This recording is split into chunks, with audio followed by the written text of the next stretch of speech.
नमस्कार, जय श्री कृष्णा। आसो लव ज्ञान यूट्यूब चैनल में आप सभी का स्वागत है। फ्रेंड्स, हम जानेंगे चतुर्दशी। चतुर्दशी का श्राद्ध पर भूल से भी ना करें ये एक गलती, नहीं तो मुसीबतों से घिर जाएगा आपका जीवन। चतुर्दशी को चौदस भी कहते हैं। तो इस दिन आपको कौन सी गलती नहीं करनी चाहिए जिससे आपके जीवन पर गलत असर पड़े या जीवन मुसीबतों में पड़ जाए। तो पितृपक्ष खत्म होने से अब कुछ ही दिन हैं और श्राद्ध के 16 दिन पितरों के प्रति श्रद्धा दिखाने का समय होता है। और श्राद्ध के 16 दिनों में पितरों को याद किया जाता है, उनके लिए पिंडदान, तर्पण आदि जो करते हैं, दान पुण्य का काम करते हैं, ब्राह्मणों को भोजन कराते हैं, गाय कुत्ते को रोटी खिलाते हैं। तो ये जो पितृपक्ष है वो 16 दिन का होता है। इसमें दान दक्षिणा से हम हमारे पितरों को प्रसन्न करते हैं और श्राद्ध निकालते हैं। तो पितृपक्ष की जो चतुर्दशी है उस दिन अगर आप एक भी गलती भूल से भी कर दें तो मुसीबत से गिर जाओगे। तो वह कौन सी गलती है और हम जानते हैं। तो पितृपक्ष में जब श्राद्ध करते हैं तो पिंडदान तर्पण करते हैं पूरे परिवार की खुशहाली के लिए। पितृपक्ष में आने वाली अमावस्या यानी सर्वपितृ अमावस्या हो, इससे एक दिन पहले चतुर्दशी श्राद्ध के लिए बहुत ही महत्वपूर्ण तिथि होती है। अमावस्या पर जहाँ समस्त पितरों का श्राद्ध किया जाता है, पूरे पितरों का, तो इस वही चतुर्दशी पर श्राद्ध करने के नियम अलग हैं। तो चतुर्दशी जो तिथि है, किन लोगों का श्राद्ध नहीं करना चाहिए, इसका क्या महत्व है। चतुर्दशी श्राद्ध कब है? चतुर्दशी श्राद्ध है 13 अक्टूबर को है, शुक्रवार को है। इस दिन चतुर्दशी श्राद्ध किया जाएगा।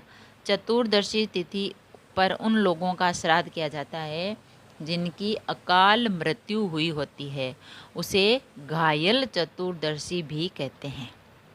जिनकी अकाल मौत होती है उनका जो है चतुर्दशी के दिन श्राद्ध या तर्पण किया जाता है। चतुर्दशी तिथि पर ना करें इन लोगों का श्राद्ध।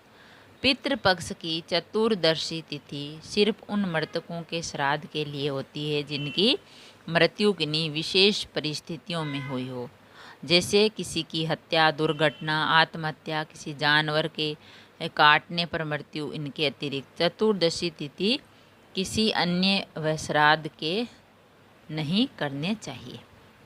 जिन लोगों की स्वाभाविक मृत्यु हुई है उन लोगों का श्राद्ध इस दिन वर्जित माना जाता है कि भाई बूढ़े हैं, बुजुर्ग हैं, किसी बीमारी से मरे हैं, तो उन लोगों का श्राद्ध इस दिन नहीं करना चाहिए।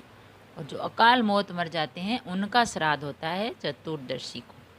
इसके अलावा किसी भी महीने की चतुर्दशी तिथि पर इनकी मृत्यु होती है, उनका श्राद्ध भी इसी दिन किया जाता है। चतुर्दशी श्राद्ध पर ऐसी भूल पड़ेगी भारी। महाभारत के अनुशासन पर्व में भीष्म पितामह ने युधिष्ठिर को बताया कि इस दिन केवल अकाल मृत्यु के प्राप्त करने वाले लोगों का श्राद्ध करना चाहिए। इस दिन स्वाभाविक रूप से मरने वालों का श्राद्ध करने से संतान को भविष्य में कई आर्थिक, मानसिक और शारीरिक परेशानियों का सामना करना पड़ सकता है। चतुर्दशी श्राद्ध तिथि।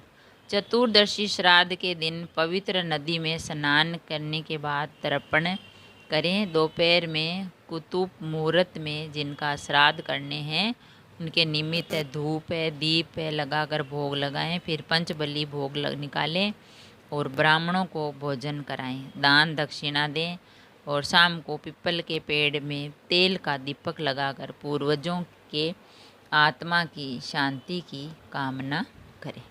तो फ्रेंड्स, हमने जाना चतुर्दशी श्राद्ध से पर भूलकर भी ना करें ये गलती कि इस चतुर्दशी को जो अकाल मृत्यु होती है उनका ही श्राद्ध निकाला जाता है, ऐसे नहीं, या फिर किसी की स्वाभाविक मृत्यु हुई हो उनका।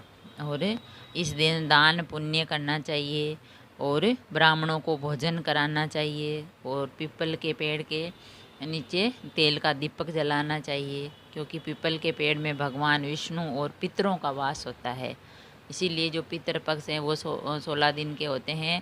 तो इन 16 दिनों में जो पितर है वो धरती पर आते हैं और फिर वह उनका जो पूर्वज होते हैं वो उनके श्राद्ध करते हैं और उनकी आत्मा को मोक्ष की और मुक्ति की प्राप्ति होती है। और दान पुण्य करने से वो दान पुण्य उन्हीं को मिलता है, पितरों को, तो वह हमें आशीर्वाद देते हैं और हमारी मनोकामना पूरी करने की कामना करते हैं, सुख समृद्धि का आशीर्वाद देते हैं। अगर वीडियो अच्छा लगा तो लाइक और शेयर ज़रूर करें। ऐसी अच्छी अच्छी बातें, ज्ञान की बातें, कहानियाँ सुनने के लिए चैनल को सब्सक्राइब करें। थैंक यू, धन्यवाद। जय श्री कृष्णा।